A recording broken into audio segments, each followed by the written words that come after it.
Le 1000 épisode de la série One Piece a été diffusé dimanche en simulcast sur Crunchyroll et ADN, et en exclu télévision sur J1.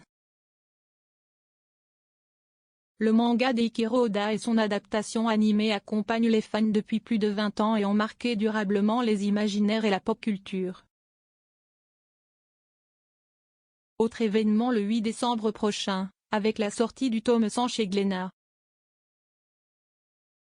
Marie est fan de One Piece depuis maintenant 15 ans, j'ai commencé lorsque j'étais en 6e et je n'ai toujours pas décroché.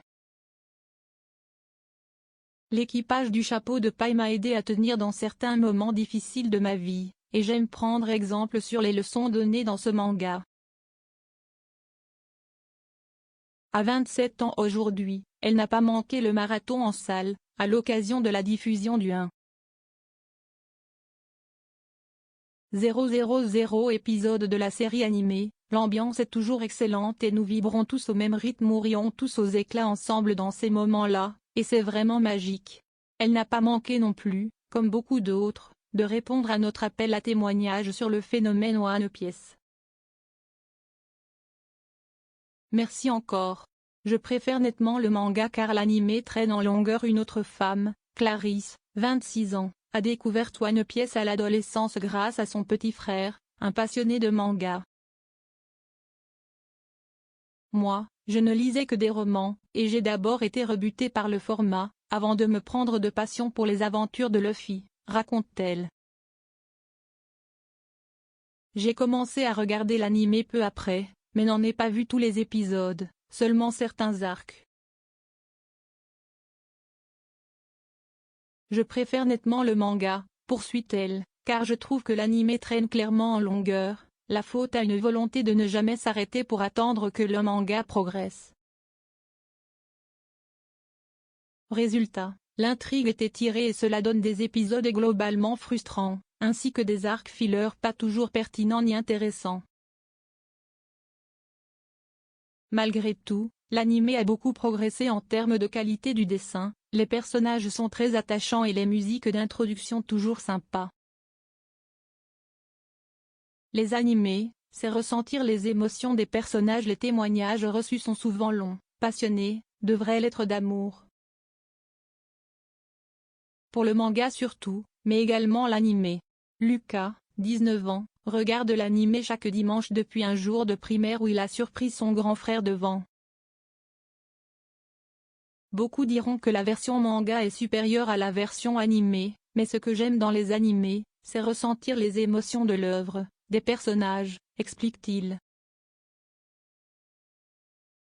Anthony, 31 ans, préfère la finesse des traits du manga papier, là où l'on joue sa vie sur chaque case. Mais l'animation permet souvent de combler certains vides ou de mettre un plan en perspective que nous n'avions pas remarqué dans le manga papier. C'est sans aucun doute un plus pour apprécier l'œuvre dans son ensemble. Plus de 950 épisodes en quelques mois. Si beaucoup de fans suivent One Piece, manga et animé, depuis le début, et souvent leur enfance ou adolescence, comme Christophe, Quentin ou Paul, d'autres l'ont découvert récemment et prouvent qu'il ne faut pas avoir trop peur des 1.000 chapitres du manga et autant d'épisodes de la série. Gianni, 27 ans, ne s'y est mis qu'en début d'année, j'ai tout de suite accroché et regardé 950 épisodes en quelques mois.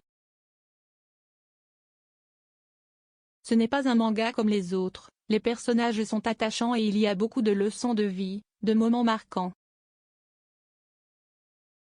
Chaque personnage a une histoire, un passif, quelque chose à transmettre, et chaque aventure son lot de rebondissements et d'événements. C'est sans aucun doute la série la plus prenante que je connais, et j'espère qu'elle se poursuivra encore longtemps. L'arc actuel est un moment charnière de One Piece. Peu importe la situation, l'endroit, ou même mon état émotionnel, tout au long des 24 dernières années, One Piece a toujours été avec moi, écrit avec passion Manu, 35 ans. J'ai ri, pleuré et grandi avec ces personnages et cet univers, et probablement acquis certains traits de ma personnalité ou façon de penser grâce à One Piece. J'ai commencé par le manga, et seulement regarder l'anime à partir de l'arc d'Avi Backfight. Mais mon arc favori restera probablement Alabasta, étant donné que c'est là que l'on découvre Ace et Kit Vivi, deux de mes personnages de cœur. Comme le concède Clarisse, difficile de trouver un moment ou arc clairement au-dessus des autres, même si elle a toujours beaucoup aimé ceux d'Alabasta et d'Annie Lobby. Et Dressrosa, aussi. Pour Lucas, l'arc Marineford dépasse tous les autres, avec une bataille sans merci. Anthony vote pour l'arc Water 7, car il démontre la puissance des liens qui unit l'équipage et nous montre pour la première fois des sentiments extrêmement différents pour Luffy. Mais tous s'accordent pour dire que l'arc actuel, le Pays des Oies, représente clairement un moment charnière dans One Piece, puisqu'il amorce réellement la fin de l'histoire après presque 25 ans d'aventure, avec le plus gros enjeu, battre 2 empereurs, jamais affrontés par l'équipage, commente Clarisse. Marie ajoute, je suis triste à l'idée que ce manga entame son arc final, mais je m'attends à quelque chose de grandiose pour conclure cette œuvre monumentale. Un commentaire 0 partagé sur Messenger, partagé sur Facebook, partagé sur Twitter, partagé sur Flipboard, partagé sur Pinterest, partagé sur LinkedIn, envoyé par mail, sauvegarder une faute, imprimé.